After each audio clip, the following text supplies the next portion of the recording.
నిన్న రాత్రి ఒక న్యూస్ అయితే వైరల్ అయింది. అంటే నాగ్పూర్ ఏదైతే మహారాష్ట్రలోని నాగ్పూర్ ఉందో, ఆ నాగ్పూర్‌లో ఈ ఖురాన్‌కి సంబంధించిన గ్రంథాల్ని సంభాజీనగర్‌లో ఔరంగజేబ్‌కి సంబంధించిన సమాధిని కాల్చేశారు. అండ్ ఇక్కడ ఖురాన్‌ని కాల్చేశారు అనేసైతే ఒక రూమర్ అయితే చాలా స్ప్రెడ్ అయింది. అది స్ప్రెడ్ అయిన తర్వాత వెనువెంటనే నాగ్పూర్‌లోని కొన్ని ఏరియాల్లో హిందువులు, ముస్లింలు కలిసి ఉన్న బస్తీలోకి వెళ్లి కొంతమంది ముస్లింలు కావాలనేసి అక్కడ స్టోన్ పెల్టింగ్ చేస్తూ, పెట్రోల్ బాంబ్స్ వేస్తూ, అక్కడ ఏదైతే వాళ్ళకు అడ్డుగా కనిపించిన ప్రతి ఒక్క వాహనాన్ని వాళ్ళు కాల్చేస్తూ ఇలా వెళ్ళిపోయినారనమాట.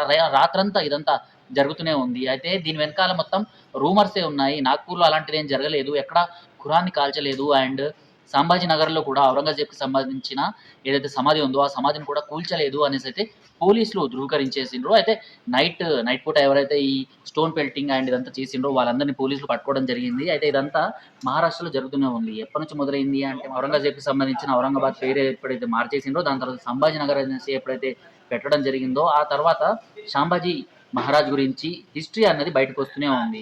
అందులో భాగంగా ఇటీవల 'ఛావా' అనేసి మూవీ కూడా వచ్చింది. ఆ మూవీ ఎంత పెద్ద హిట్ అయింది. అండ్ ఎంతమంది గుండెలకి మూవీ అన్నది టచ్ అయిందో ప్రతి ఒక్కరికి తెలిసిందే. అంటే ఔరంగజేబ్ చేసిన ఏదైతే క్రూరత్వం ఉందో సో దాన్ని బేస్ చేసుకొని నిజంగా ఔరంగజేబ్ ఇంత క్రూరుడా అనేసి అయితే చాలా మంది దీని గురించి మాట్లాడుకున్నారు. అండ్ అలాంటి క్రూరుడి ఏదైతే సమాధి ఉందో అది మా శాంభాజీ నగర్‌లో అండ్ మా మహారాష్ట్రలో మన భారతదేశంలో ఉండాల్సిన అవసరమే లేదు. ఇలాంటి దురాక్రమణదారుడిని మనం ఇక్కడ పెట్టి అతని సమాధులకు మనం డబ్బులు వెచ్చిస్తున్నాము. అండ్ కొంతమంది వెళ్లి అక్కడ నమాజులు చేస్తున్నారు.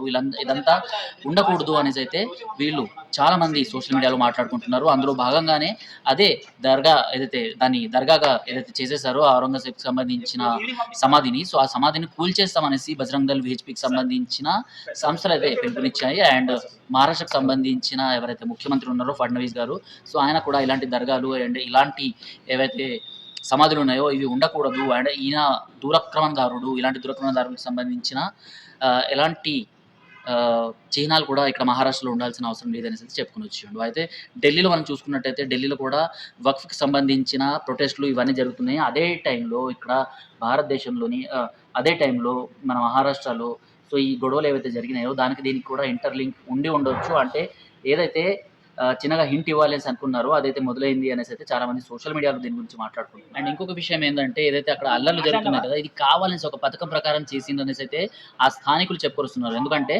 ఆ రోజు అంటే నిన్న ఏదైతే హిందువులు ఎక్కడైతే పార్క్ చేసిండ్రో వెహికల్స్ ఆ చుట్టుపక్కన ముస్లిం ఇళ్ళు కూడా ఉన్నాయి. వాళ్ళు కూడా అక్కడే పార్క్ చేయాల్సిన వెహికల్స్ అంటే అక్కడ పార్క్ చేయలేదు అనేసి ఇది కావాల్సుకొని ఒక పథకం ప్రకారం హిందువులు, ముస్లింలు కలిసికట్టుగా ఉంటున్న ఒక ఏరియాలో అక్కడి నుంచి హిందువుల్ని తరిమివేయడానికి, అక్కడి నుంచి వాళ్ళని వెళ్ళగొట్టడానికి ఇదంతా ఒక పథకమే అనేసి అయితే లోకల్స్ కూడా దీని గురించి చెప్పుకొని వస్తున్నారు. సో ఇది ప్రెజెంట్ మహారాష్ట్రలో జరుగుతున్న సిట్యుయేషన్. కావాలనేసి ఇలాంటివి ఫేస్‌లకి మాస్కులు కట్టుకొని, స్టోన్ పెల్టింగ్ చేస్తూ, చేతిలో తల్వార్లు, కత్తులు ఇలాంటివన్నీ పట్టుకొని పెట్రోల్ బాంబ్స్ వేస్తూ, ఒక్కొక్క ఇంటి పైన ఒక్కొక్క కార్లను ధ్వంసం చేస్తూ ఇవన్నీ ఏవైతే చేసిండ్రో ఇదైతే ఆ ఏరియాలో మేము మొట్టమొదటిసారి చూస్తున్నాము. అండ్ ఇక్కడ హిందువులు ఎవరైతే ఉన్నారో వాళ్ళనే టార్గెట్ చేసే విధంగా, వాళ్ళ వెహికల్స్‌నే టార్గెట్ చేసే విధంగా అయితే ఇదంతా రాత్రంతా జరిగింది అనేసి అయితే వాళ్ళు చెప్పుకొని వస్తున్నారు.